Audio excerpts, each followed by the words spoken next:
بسم اللہ الرحمن الرحیم۔ آپ سب جانتے ہیں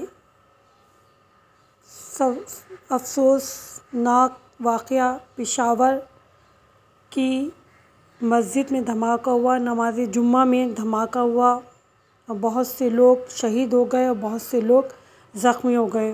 ہم ان شہیدوں کو سلام بھیجتے ہیں اور حسن عباس کہ جس کی ماں نے اسے اسکول سے واپسی پر جلدی یونیفارم چینج کروا کر نماز کے لیے بابا کے ساتھ بھیجا اور 1 گھنٹے کے بعد ہنستے مسکراتے حسن عباس کا خون میں تر جسم ملا۔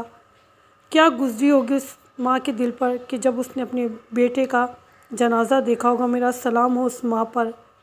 میں دعا کرتی ہوں پروردگار پشاور میں جمعے کی نماز میں جتنے لوگ شہید ہوئے ہیں انہیں اپنے جنت فردوس میں اعلیٰ مقام عطا فرما، اور ان لوگوں سے سوال کرتی ہوں کہ جنہوں نے دھماکہ کیا کہ تم نے دھماکہ کر کے لاکھوں لوگوں کو شہید کر دیا، سوچو تم نے تو ان کو ایک اعلیٰ مقام پر پہنچا دیا، کیونکہ پروردگار عالم کی راہ میں جو شہید ہوتا ہے وہ کبھی مرتا نہیں بلکہ ہمیشہ زندہ رہتا ہے۔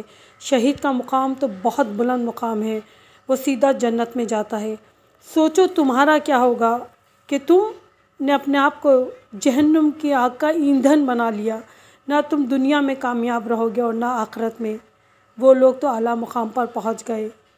بس ہم دعا کرتے ہیں کہ بار الہ تمام شہداء کے گھر والوں کو صبر عطا فرما، آمین۔